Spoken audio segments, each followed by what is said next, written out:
welcome to our channel. Today, we're taking a trip to India, a country that's like a whole continent crammed into one.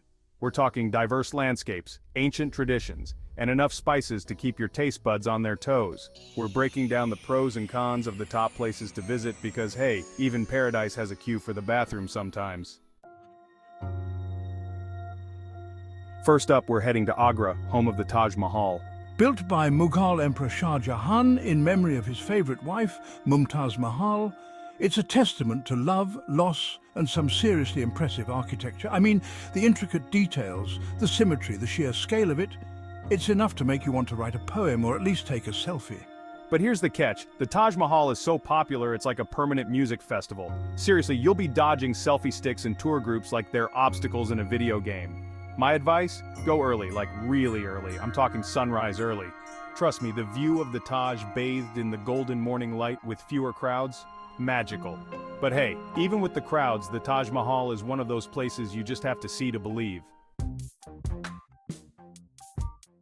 Next, we're off to Jaipur, the capital of Rajasthan, and also known as the Pink City.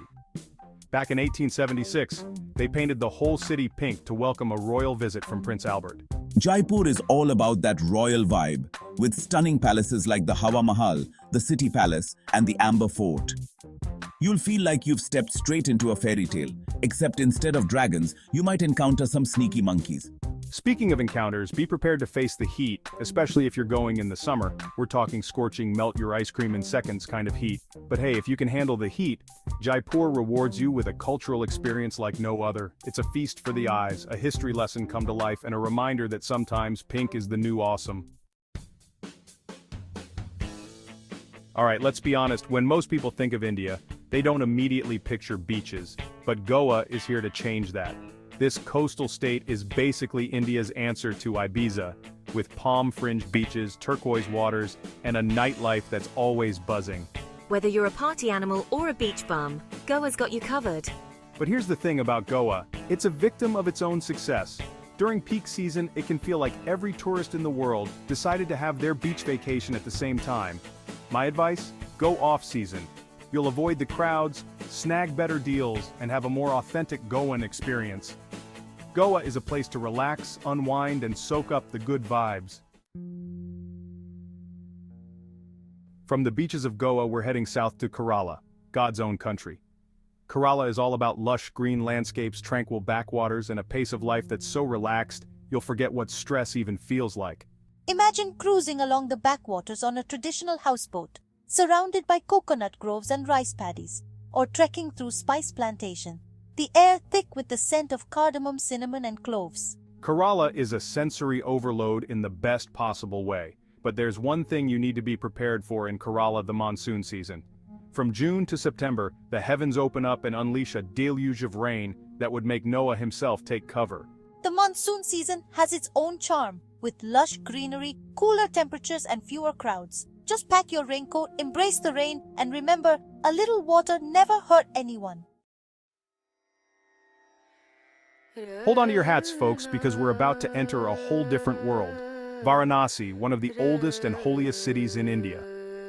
Located on the banks of the sacred Ganges River, Varanasi is a city of life and death, where ancient rituals meet modern-day chaos. Here you'll witness pilgrims bathing in the Ganges seeking spiritual purification. You'll see funeral pyres burning along the Ghats, a stark reminder of the cycle of life and death. But let's be real, Varanasi is not for the faint of heart. The streets are crowded, the air is thick with incense and other, let's say, interesting smells, and the energy can be overwhelming. It's a city that will challenge your senses, your beliefs, and maybe even your patience. But it's also a city that will stay with you long after you've left. A reminder of the power of faith, the beauty of life, and the inevitability of death. From the spiritual heartland, we're heading north to Ladakh, a high-altitude desert in the Himalayas that's often called Little Tibet. We're talking towering snow-capped peaks, crystal-clear lakes, and vast, stark landscapes that look like they belong on another planet. Ladakh is a paradise for adventure seekers, with opportunities for trekking, mountain biking, and even camel safaris. You can visit ancient monasteries perched precariously on cliffs, explore remote villages, and immerse yourself in Tibetan Buddhist culture. But here's the catch. Ladakh's beauty comes at a price. The high altitude can be a challenge, especially if you're not used to it. We're talking altitude sickness, shortness of breath, and headaches that could split a mountain in two. So take it slow, acclimatize yourself, and listen to your body. But if you're up for the challenge, Ladakh will reward you with an experience that's both breathtaking and humbling. From the high altitudes of Ladakh, we're heading back down to earth, specifically to Rishikesh, the yoga capital of the world. Travel blogger. Nestled in the foothills of the Himalayas, Rishikesh is where people from all walks of life come to find their inner peace, or at least attempt to touch their toes. Whether you're a seasoned yogi or a complete beginner, Rishikesh has something for everyone. Travel blogger. You can join ashrams for intensive yoga retreats, meditate on the banks of the holy Ganges River, or simply soak up the spiritual vibes. But Rishikesh is not all about meditation and mindfulness. Travel blogger. It's also a hub for adventure sports with opportunities for whitewater rafting, bungee jumping, and trekking. So you can find your zen in the morning, and then go chase some adrenaline in the afternoon. Travel blogger. It's all about balance, right? Mumbai is a city of contrasts, where towering skyscrapers cast shadows over ancient bazaars, and where Bollywood dreams collide with the realities of everyday life. Local resident. It's a city that will overwhelm your senses, challenge your patience, and leave you wondering if you've stumbled onto the set of a Bollywood movie. But it's also a city that will capture your heart with its energy, its resilience, and its sheer zest for life. Local resident. In Mumbai, you can explore colonial-era architecture, bargain for souvenirs at bustling markets, and sample street food that will tantalize your taste buds. But be warned, Mumbai is not for the faint of heart. From the bustling streets of Mumbai, we're heading to Udaipur, the city of lakes, a place so romantic it makes even the most cynical hearts melt. Tourist guide. Udaipur is all about shimmering lakes, opulent palaces, and a fairy tale atmosphere that's straight out of a Bollywood movie. It's no wonder it's a popular destination for weddings and honeymoons. Tourist guide.